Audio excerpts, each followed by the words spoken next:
glass. As a result, the monster screamed with pure hatred and anger. "What the hell did I ever do to you?" Michael showed the monster his middle finger and picked up a few broken planks as well as some metal pieces from the ground. "Jurr!"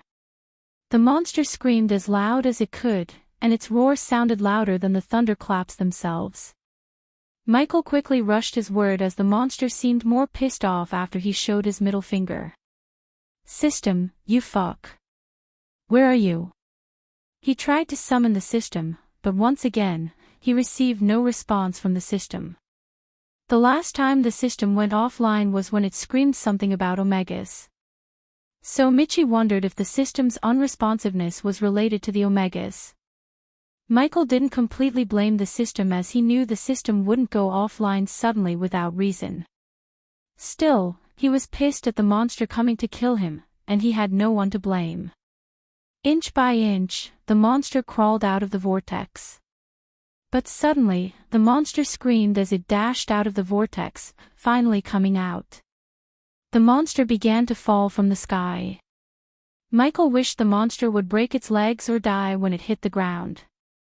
However, the monster's superior size would save it from dying instantly. Besides, unlike Michael, the monster was falling from a lower height. Michael rushed to fix the trebuchet. The only thing that could save him from the monster was the trebuchet. Deep down he hoped dawn would come out of the fire, yet when Michael looked over his shoulder he saw no one walking out of the fire. Boom! Finally, the monster landed on the ground, creating a large crater-like meteor. Michael started at the crater without batting an eye. After the vortex disappeared from the sky, he heard no sound except the whistling wind and thunder rumbling. However, soon Michael saw the monster's hand as the monster climbed out from the crate. The monster was 16 feet tall and several feet wide. Michael looked small compared to the monster, and even the trebuchets looked tiny. "Jurh!" The monster growled as its gaze swept across the battlefield until its gaze stopped at Michael. Then, locking its eyes with Michael, the monster exhaled, letting a puff of smoke out of its nostrils. Visit. For a better user experience, the monster slowly lifted his hand, pointing its finger at Michael. Damn it, what did I do? Michael cursed his luck. I need fire. Thanks to his inventor skills, Michael found a way to fix the trebuchet with what he had, a couple of planks, metal pieces, and some torn clothes. Unfortunately, he needed fire but couldn't summon his dark flames. Meanwhile, the monster began to walk towards its target, growling. Each step of the monster caused a tremor and produced ominous pounding sounds. Michael frantically looked around to find a flame, but there was only one fire source on the battlefield, the place where Dawn brought 2 ships down. Well, fuck it, Michael threw the planks and metal pieces in his hand to the ground and began to rush toward the fire. He hoped his robes would protect him against the fire, and even if he did get burned, he could heal himself when he returned to his universe. The monster noticed Michael limping towards the fire as it started to speed up its steps. The monster closed the 100 or so meter distance between them in a couple of seconds, and soon, it reached a hand-reaching distance from Michael. Boom! However, when the monster tried to grab Michael, the monster awkwardly flew back before crashing down like a broken airplane. Michael heaved a sigh of relief as he looked over his shoulder to see an object soar through the air. Michael closed his eyes for a second, replaying what just happened in his mind. The monster was chasing him, and something came from the fire and hit the monster in the chest, sending it flying. He replayed the scenes again to recall what hit the monster. A war hammer. Michael saw a vague shape of a war hammer with one pointy head and a blunt head. It was painted black and decorated with golden runes. Jurr! The monster screamed from a distance. It struggled to stand up, but eventually, it did. Suddenly, Michael heard a rustling sound as he turned his gaze towards the fire to see Dawn calmly walking out of the fire with the warhammer in his hands. The raging hot flame that melted the metal like a candle didn't harm him. He calmly walked through the fire. That ugly thing bothering you. These were Dawn's first words to Michael. Before Michael could nod, he noticed a black bow that looked directly stripped out from an anime or a game. Visit.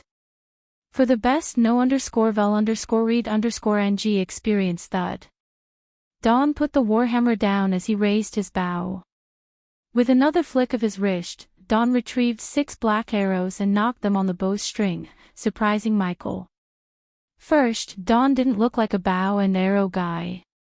Second, even Gaia could fire only 3 arrows at the same time. But Dawn knocked 6 arrows on the bowstring and pulled them back.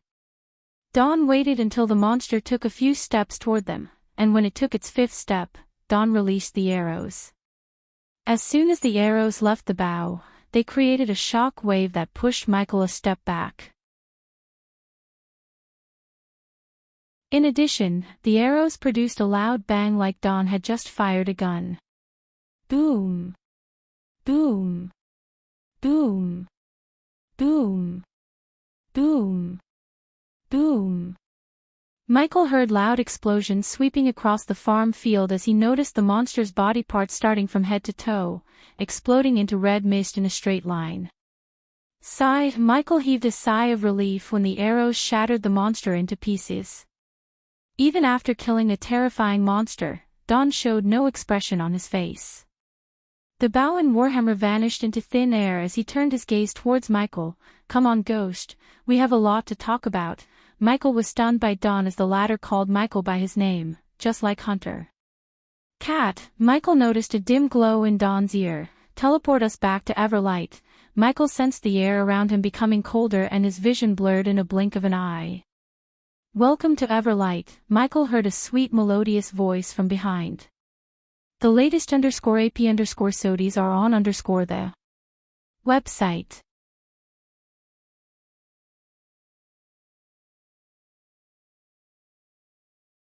At the moment, Michael was standing on a stoned road between endless paddy fields.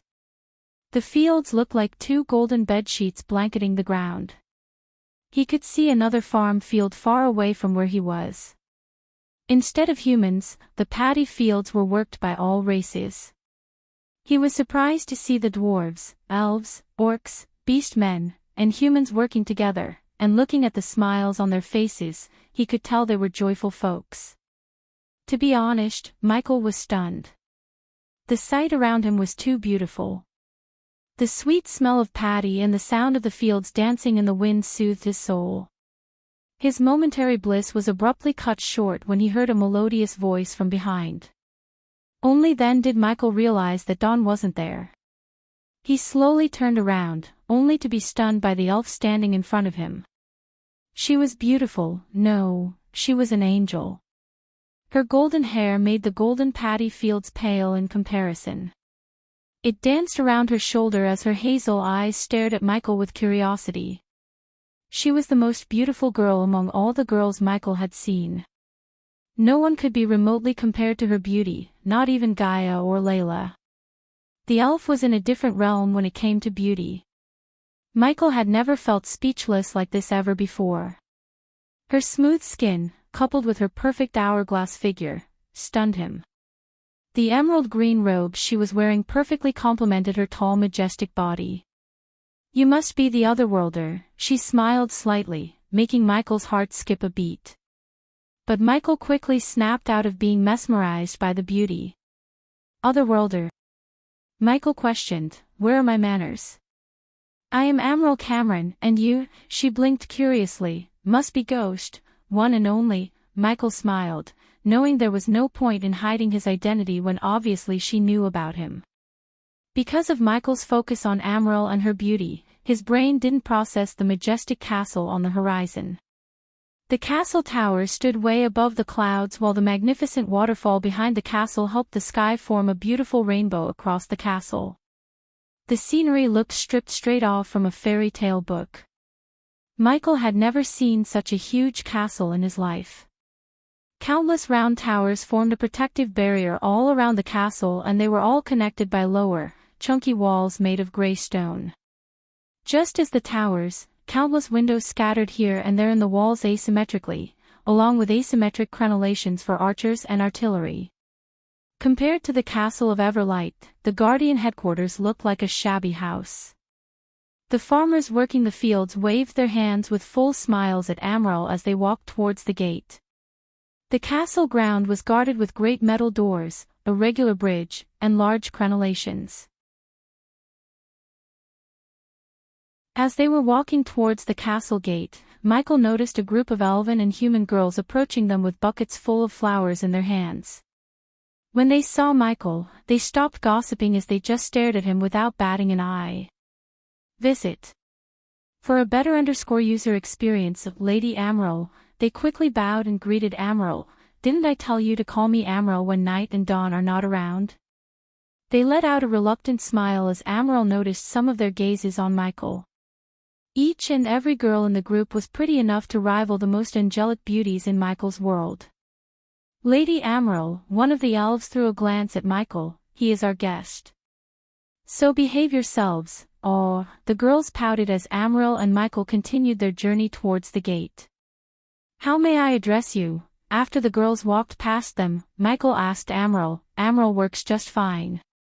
Since you are not from this world, it'll be awkward for you to call me Lady Admiral. Also, who knows what you are in your own world? Heck, you might even be a king. It was evident to Michael the elf was chatty Cathy. She talked non-stop, and Michael could sense she had so many questions in her mind to ask him. Otherwise, she wouldn't look at him so often in the corner of her eyes. Rest assured, I am not a king. Do you know anything about me besides my name? How did you even know my name? How else? Night told me. In fact, they have been expecting you for some time. Admiral surprised Michael. It's unfortunate you appeared in the middle of a battlefield. What happened back there anyway? Dawn wouldn't leave his training ground so easily. Instead of telling Aurora to meet you, he himself personally went there. You must be pretty important to him. Where is he? asked Michael. Must be with Night or went to bring back Aurora. Dawn doesn't like when Aurora goes on a killing spree, Amaral sighed. Killing spree? All those people, were they killed by one person? Michael was shocked because even the scared soldiers were at the soul refining stage. The battlefield was littered with dead bodies, and Michael saw at least hundreds of bodies. If they were all killed by one person, they would be at least the fusion stage or half immortal stage. While talking to Amaral, Michael noticed the two guards flanking the castle gates. They were in full black metal armor covered from head to toe. Surprisingly, they all wore a cape that looked more than just a cloth. Noticing Amaral and Michael approaching the gate, the black armored soldiers pushed open the gates to reveal the castle grounds. Just like Michael expected, the castle grounds were artistic and ravishingly beautiful. The neatly pruned grass field, the colorful flowers dancing in the wind, the fountain spraying water and the rainbows above them, the sound of joyful laughter and giggles, everything merged to paint a picture in Michael's mind. Visit. For the best no_vel_read_ng experience, Lady Amaral, the guards bowed as Michael stared at them. Immediately he was stunned by the guards, core strengthening stage level 10, each of them was at core strengthening stage 10. Michael would have lost his mind if Amaral's power wasn't at the core formation stage. Every single one in the place seemed so OP. Now Michael understood why Hunter warned Michael about this universe. As Michael followed Amaral into the castle ground, many people threw their glances at Michael. Is that His Majesty? No. It's not, he looks like Our Majesty, must be a friend of His Majesty. Look how he dressed, he looks friendly though, Amaral giggled, hearing the conversations around her. You do look like Dawn. Dressed in all black and wielding two swords, Amaral climbed the stairs leading to the throne hall and said to Michael, but you seem to smile more, unlike our Dawn. You have a better chance of seeing the sun rise in the west than seeing Dawn smile. Amaral didn't hold back as she talked. To be honest, Michael liked the girl. She seemed so pure and good-hearted. He didn't feel any bad vibrations from her. When can I meet Dawn? Michael asked, climbing the stairs with her. Soon. But first, we have a feast planned for you. So you will eat, and enjoy our ever-light hospitality. Then, you boys can play whatever you want. To be honest, Michael was kind of hungry and smelled something delicious in the air. Since he had no arch-energy in the universe, he felt hungry and exhausted. Thus, Michael wanted to eat something and get his strength back. Who knows when the system would come online, and he would get back to the Shadow Realm. Besides, unlike when he visited other universes, he was in his physical form in Dawn's. So he wanted to make the most out of this trip. Visit. For a better user experience, so if you don't mind me asking, do you have any lion with wings here? As soon as Amaral heard Michael, she stopped climbing the stairs and burst into melodious laughter. Ha ha ha ha. Michael creased his brows as Amaral punched him on the shoulder playfully. Lion with wings, hee hee hee. I never heard someone call Night lion with wings in a long time. Finally Amaral stopped laughing and resumed climbing the stairs. You will meet him soon. He just left to kill the King of Valencia. He will be home for lunch, she said so casually, like killing a king was not a big deal. Even for Michael, killing a king would bring him unwanted risks and dangers to him. Yet these people of Dawn seemed to care less about threats. Maybe it was because all of them were so OP. Finally, when Michael climbed almost 50 steps, he was welcomed by the majestic throne hall. Lustrous braziers enclosing each of the 6 basalt columns lit up every part of the throne hall, allowing shadows to play and dance where light could not reach. The large mirrors on the layered ceiling danced in the flickering light.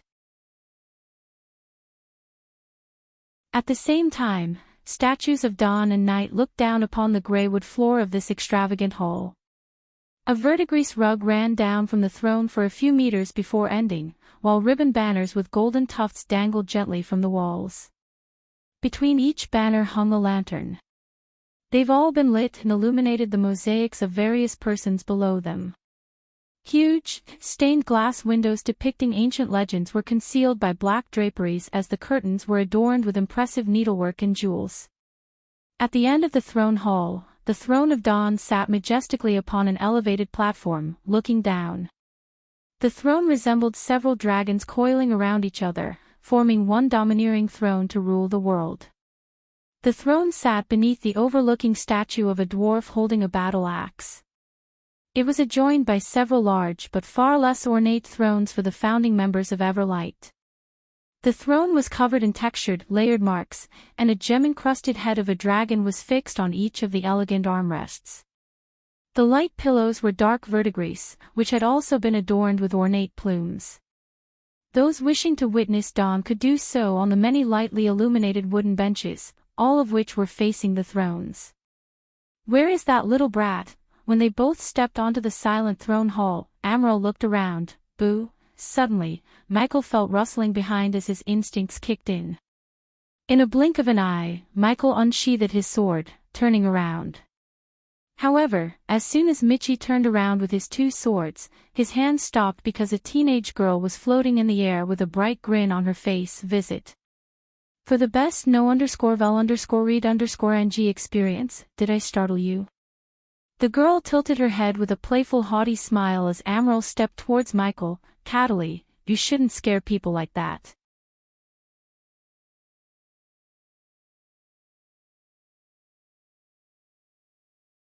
Michael lowered his swords from the girl's neck and sheathed them back. He was actually quite surprised to see the girl resembling Azazel's ghostly state. But what stunned Michael was the girl's power. She would be at the half-immortal stage if she was in his world. "I just wanted to see how our otherworldly friend is doing," Cataly said with a smile. "Ghost, this is Cataly." "Cataly Lees-Levitt, Ghost. So it's true." The girl's eyes opened wide. "Can you please tell me what's going on here?" Michael frowned. He had enough of the cryptic messages and wanted to know how these people knew him. "Follow me," Cataly nodded, then she hovered away, leading him towards the door behind the throne. Michael followed Cataly behind as Amaral walked by his side. "My father, who built this castle, gave me control of every room, except," Cataly paused for a moment, waving her hand. Then, the metal door slowly opened, revealing the brightly lit corridor as they resumed their journey. "Except a room in the far end of the castle," Cataly said, floating before Michael, "until when Uncle Ken arrived at Everlight, I had know what was inside the room." "What's inside the room?" Michael couldn't help asking unexpectedly. Cataly shook her head. "No one knows. Uncle Ken just told us that there is only one who can open the door, you." Michael exhaled as he was tired of being shocked by them. He silently followed her, thinking about his connection to Dawn's universe. The question of why he was in Dawn's universe in his physical form kept nagging his mind. Maybe the future me visited Everlight? Michael questioned himself. His thoughts made sense as he couldn't find any more possibilities. How could they know about Michael if he hadn't visited Everlight? "So this Uncle Ken of yours told you about me?" Michael questioned Cataly and Amaral. "Not until recently," Amaral answered Michael instead. "Visit. For a better user experience, Rigais had foreseen your arrival." She kept saying four-headed monster had woken up. Michael immediately thought of the Hydra he saw in Stormville Mountain. Now after hearing Amaral, his brain started to make the connections.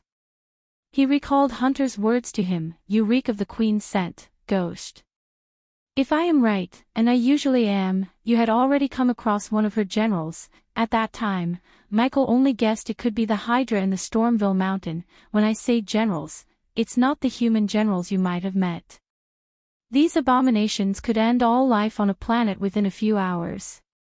So imagine what their queen is capable of, Hunter's words sounded in his mind. There was also no doubt in Michael's mind that the Hydra Rigais dreamed of and the General Hunter talked about were the same. "We should talk about this here, Sister Amaral. Let's get somewhere private and let Uncle Ken explain everything to him." Cataly's voice became serious as the playfulness on her face disappeared. Soon, neither of them uttered a word as Michael followed Cataly in silence until they reached the end of the corridor. However, there was no door before them but a grey wall. Through here, Cataly placed her ethereal hand on the grey wall as the wall slowly faded away. It was an illusion, but a great one at that. After the wall completely disappeared out of existence, what stood before them was a spacious hall lit with several braziers. The golden light radiated from the brazier illuminated the statue and a door built with shiny black metal. The trio slowly stepped into the hall. Michael's legs automatically walked toward the door with countless engraved symbols and runes. However, his eyes weren't looking at the door. Instead, he was looking at the 20-feet statue of a man.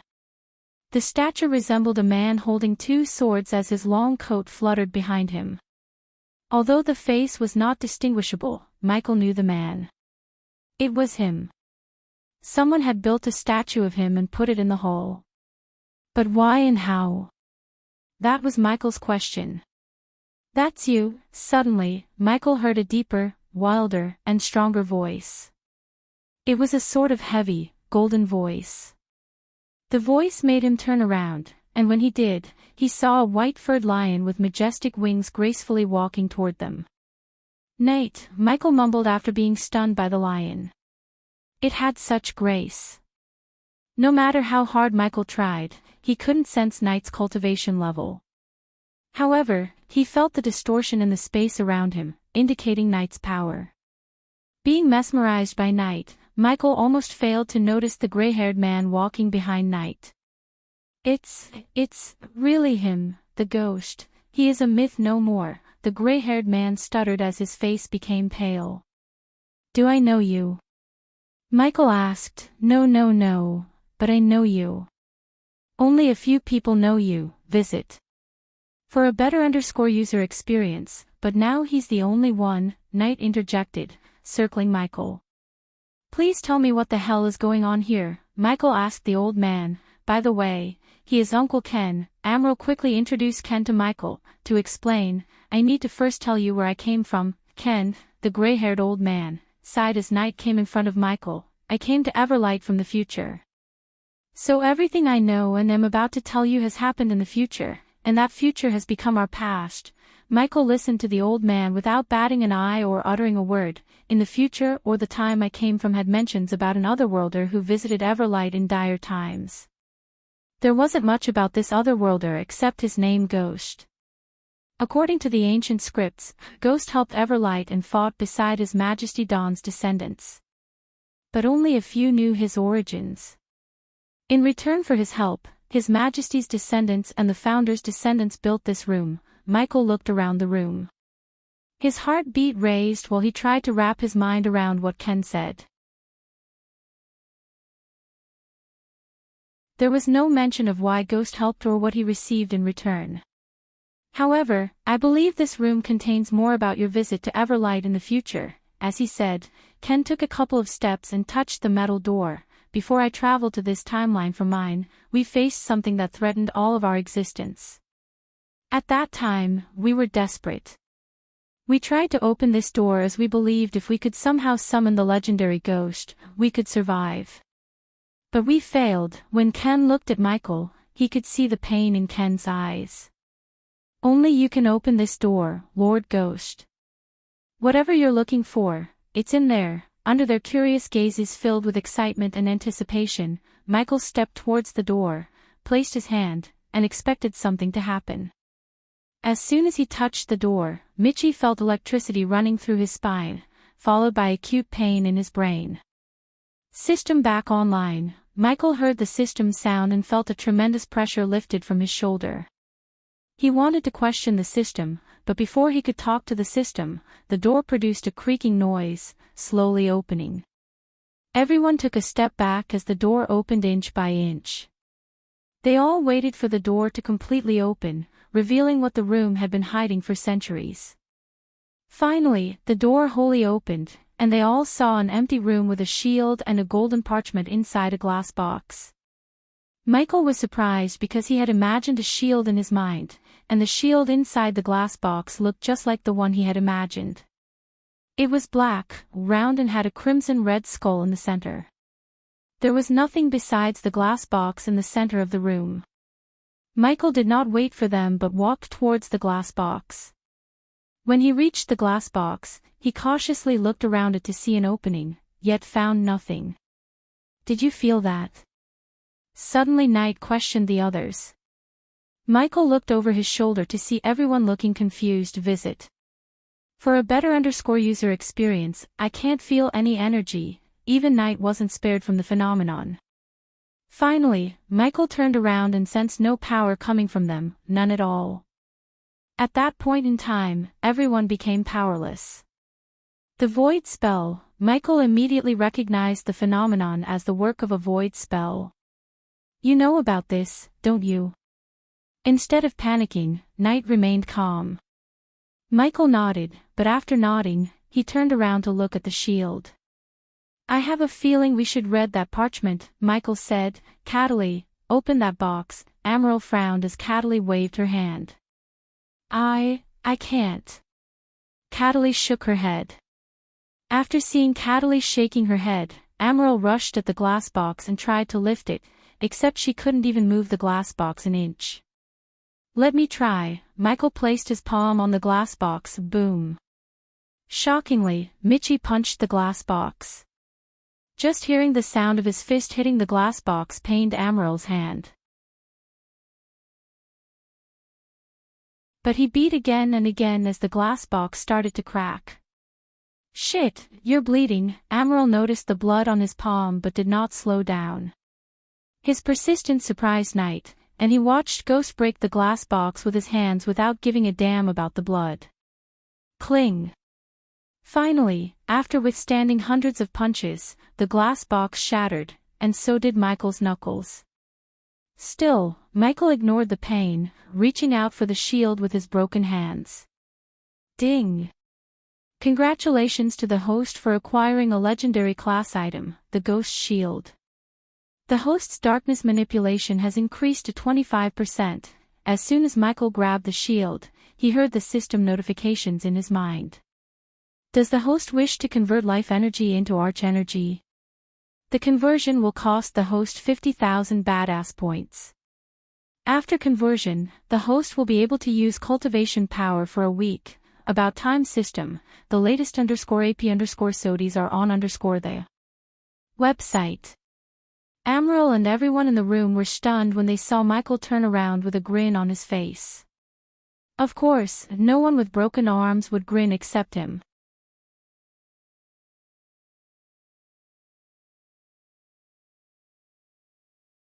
"You're bleeding. Wait here." Amaral quickly ran outside the hall to access her space ring.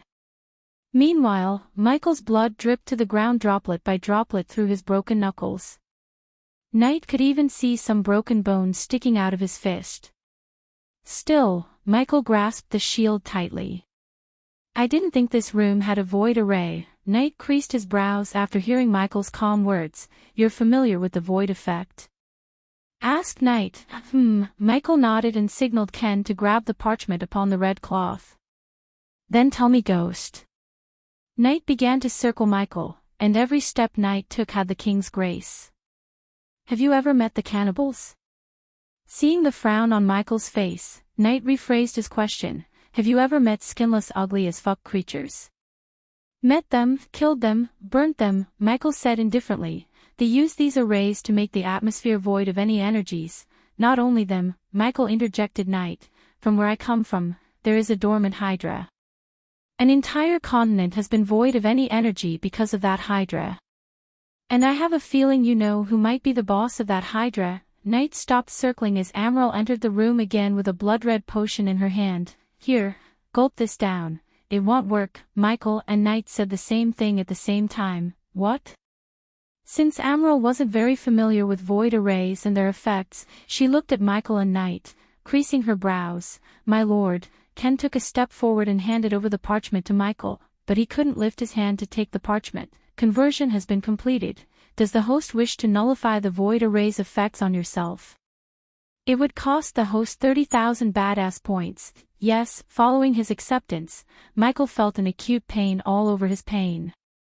However, the pain soon began to lessen as Michael felt his power returning to him. Grrrm. Michael cracked his neck and shoulder as Knight noticed his bloody fist slowly healing back to its previous state. Visit. For the best no_vel_read_ng experience, you're immune. Knight was surprised. Ding. Congratulations to the host for successfully being a badass.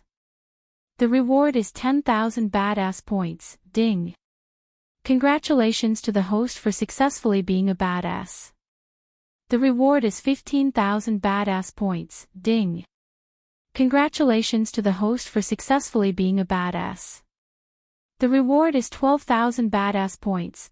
Michael immediately earned back his 30,000 badass points by impressing everyone in the hall. Ken had read about the legendary ghost, the Otherworlder, and his power, but only now had he seen it with his eyes. He broke the void array like it was nothing. The Hydra in my world and the one that appeared in Regis' dream might be the same. A general of the Queen. As soon as Knight heard Michael's last words, his heart skipped a beat. The others' faces turned pale in an instant. So you're all familiar with the Queen. Michael's gaze swept across the room as Knight sighed. More than we want to. What's in that parchment? Knight looked at the parchment in Ken's hands. Now that APD had healed Michael's hands, he took the parchment from Ken's hand. Ghost, if you're reading this, it means you have arrived at Dawn's universe. So do yourself a favor by helping them. We need allies to fight the enemies we will face in the future. So make them yourself an ally to Dawn and Knight. Michael read what was written on the parchment in his mind. Could it be Michael? Did I write myself a letter? Makes sense. After reading the letter, Michael's mood improved. It's slowly becoming apparent to Michael that his future self was an OP god. Michael felt glad that he was on the right track to becoming stronger. If he hadn't taken the risk of coming to meet Sabrina, he wouldn't have traveled across universes, meeting new people and getting more information about him and his enemies. Knight. Before Knight could get his answer from Michael, Cataly interjected, "We better go see this." Cataly's voice was grave. Knight slowly turned his gaze towards Cataly. "It's important." Cataly frowned, and seeing her grave reaction, Knight raised his brows. "Come with us," Knight said to Michael. Instead of following him behind, Michael wanted to inspect his new shield and the room for a few more moments. However, he was teleported away from the room by Cataly in a blink of an eye. After being teleported by Cataly, Michael's vision turned blurry. The effect lasted a few seconds until his vision finally cleared. As soon as he could see everything clearly, he noticed an elf lying in a bed, all bloody and injured. It seemed to Michael that someone hacked and slashed the elf. There was no black armor covering the elf, so Michael could even see the cuts on his body and even a little bit of his insides. "Kotar!" Amaryl shouted as she dashed at the elf. "Visit."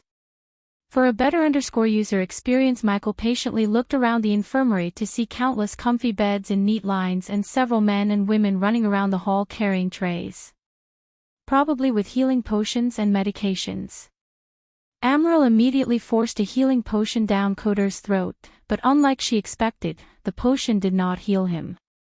"We are losing him, Lady Amaryl. He was cut by the corroded blade." Knight came beside Kotar and stared at the cuts on his body. "No healing potion can save him.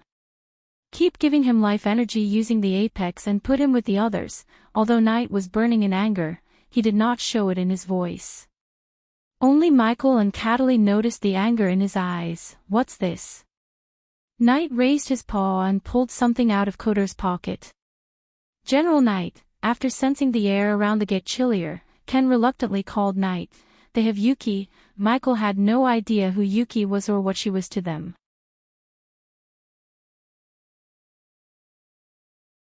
However, by looking at their shocked reactions, Michael understood she was someone important to Everlight. "What?" Amaryl shouted. "The cannibals have Yuki." Amaryl's rosy face instantly lost its color and became pale. She shivered as her eyes watered. "No, no, no, we have to save her." we must. Amaryl's tears gushed out of her eyes. She couldn't even imagine what the cannibals would do to Yuki if they didn't save her.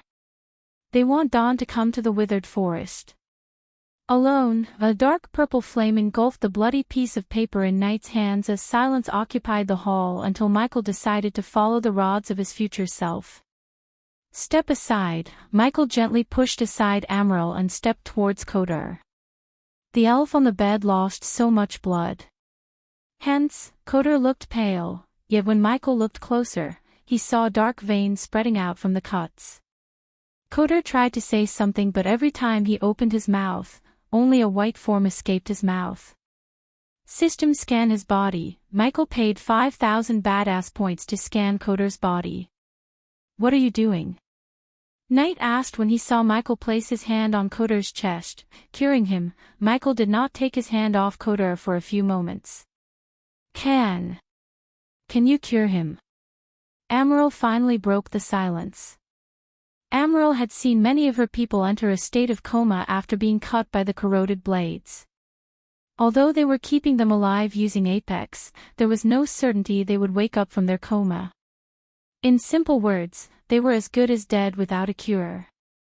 Instead of immediately answering Michael, he took out a piece of paper and a quill from his storage and began to write. If you can get me these things, I can cure him. Michael stunned everyone in the hall. Those who were running around the hall suddenly halted their steps in shock. Visit. For the best no_vel_read_ng experience at that moment, every pair of eyes was on Michael. My lord, Ken's hand shivered as he took the list from Michael. Ken, Knight's words quickly snapped Ken out of his stunned state. The old man quickly eyed the list for a few moments. We can get everything in the list from our gardens, but, no buts, go get him those. Cataly threw a glance at Michael before vanishing into thin air along with Uncle Ken, leaving Amaryl and Knight with Michael. This will keep him from dying until I cure him. Michael took out a healing potion from his system storage. The one Amaryl gave Kodar was a crimson-red potion, while the potion in Michael's hand was sparkling blue. This is a healing potion from my world, Michael said, slowly pouring the potion into Kodar's mouth. Since Knight trusted Ghost, he let Ghost give the potion to Kodar. Just a few seconds after Michael emptied the potion into Kodar's mouth, the white form finally stopped coming out of Kodar's mouth. In addition, Amaryl noticed Kodar's breathing had turned normal. Kodar, can you hear me? It's Amaryl. Squeeze my hand if you can hear me. Amaryl sat beside Kodar on the bed and brushed his head gently. She was elated when Kodar squeezed her hand, and Knight noticed it. You really think you can cure him? Knight asked without showing any hope in his eyes or tone. However, deep down, Knight wanted some hope to revive all his men. Although Dawn had a plan to fight the corroded blades, it was extremely risky, and Knight hated putting Dawn's life at risk more than anything. I don't think. I know, cure them, and you can consider Everlight your allies, including Dawn and me. It's a deal then. Michael extended his arm as Knight closed his eyes for a moment. In a blink of an eye, Michael saw the lion turning into a dashing golden-haired youngster wearing black armor similar to Dawn's. It was Knight's human form. Knight nodded and gave Michael a firm handshake. My lord. A few minutes later, Cataly and Ken appeared in the room, and Ken carried a bucket filled with colorful herbs and various weird-shaped ingredients in it. After taking a glance at the contents of the bucket, Knight frowned. These are low-grade herbs and ingredients. You guys should step back.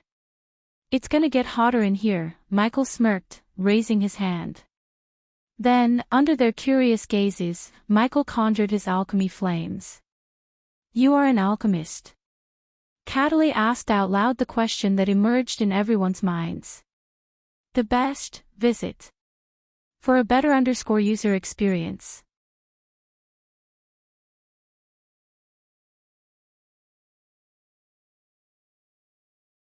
Everyone stepped back from Michael as he told them. Michael's emerald green fire lit the hall dimly. Under everyone's curious gazes, Michael kept the fire dancing above one hand while throwing the herbs into the fire using the other. The herbs and ingredients crackled in the fire and let out their essence. Knight noticed glistening essence beads emerging from the fire in a few blink of an eye. Ding! Congratulations to the host for successfully being a badass. The reward is 10,000 badass points, ding. Congratulations to the host for successfully being a badass. The reward is 13,000 badass points, ding. Congratulations to the host for successfully being a badass. The reward is 10,000 badass points. How is he doing this? Amaral questioned Cataly. She had never seen an alchemist extract essence from the herbs without a cauldron. They were pretty shocked, including Knight. Do you think his cure will work? Cataly whispered to Amaral. We should have hope. Cataly. Amaral liked to have hope in her heart. If his cure worked, they could wake all the soldiers in the hall next to them. Until now, 120 people have been in a coma because of the corroded blades. If it weren't for Dawn, all of them would have died. Michael ignored all the whispers and stares at him and continued to brew the cure. It took him almost 5 minutes to merge all the essence beads and complete the pale jade color potion. After Michael completed the potion, the vial radiated a dim emerald green light and a sweet fragrance. This will do it, let me do it. Before Michael could pour the potion onto Kodak's mouth, Amaral stepped forward. Go ahead. Michael handed the potion over to Amaral, put out his alchemy flames, and leaned on the pillar beside him. After taking the potion, Amaral took a deep breath. Then, she sat near Kodak's head and gently lifted his head before slowly pouring the green liquid into his mouth. On the other hand, Knight did not take his gaze off of Kodak. Knight didn't even blink. It was too nerve-wracking. Little by little, the potion ran down Kodak's throat. Give it a second, Michael said to Cataly, who was staring at Michael, and also, you should step away from him. Michael turned his gaze from Cataly to Amaral. Quick, the latest _AP_SODIes are on _the website. You whack. Kodak suddenly threw up dark blood onto the floor. Fortunately, Amaral stepped back from him as Michael told her. Otherwise, she would have been drenched in the dark blood vomited by Kodak. Kodak kept throwing up dark blood for a few minutes before he finally stopped puking blood. After Kodak finished throwing up, Knight noticed the cuts on his body slowly closing up. Kodak. Amaral hugged Kodak without waiting for a second. She embraced him tightly and patted him on the back. Step aside, Amaral. However, Knight was not in the mood to wait. He just pulled back Amaral and grabbed Kodak by his shoulders. What happened? I. Plop. Knight. Michael saw Knight slapping Kodak to make him snap out of shock. Amaral shouted at Knight, but the latter did not mind Amaral. General Knight. Knight's slap brought Kodak back from his shocked state. Tell us what happened. Kodak didn't move his gaze away from Knight. Hence, he didn't notice Michael, who just watched the scene unfolding, leaning on the pillar with his hands folded. We were ambushed, General Knight. The cannibals ambushed us on our way to Valencia. General Knight. Just as Katok remembered something important, he shouted, they got Yuki, no shit. Knight pushed him back and punched the table beside him as the table crumbled into pieces. Cataly, war room. Cataly nodded before waving her hands. Michael knew what was coming, so he just closed his eyes for a moment, and when he opened them back, he was standing in a room brightly lit with chandeliers.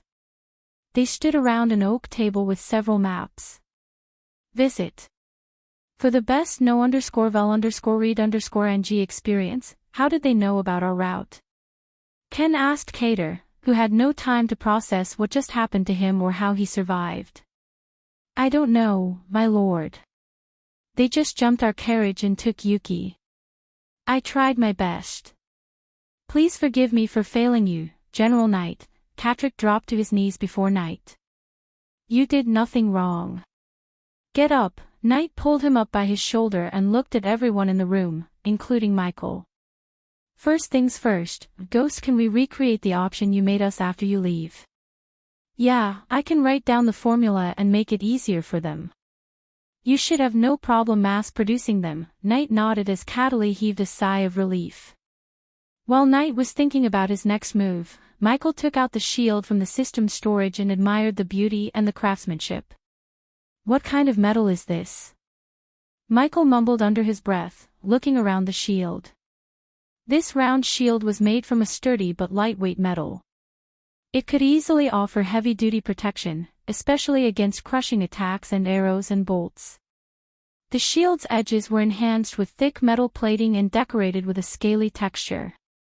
In addition, the one who forged the shield painted the edge with crimson-red paint to match the skull engraved in the center. With the first look, the shield seemed to have yet to see its first battle. There was not a single scratch on the surface. But Michael had difficulty believing this shield had never seen action.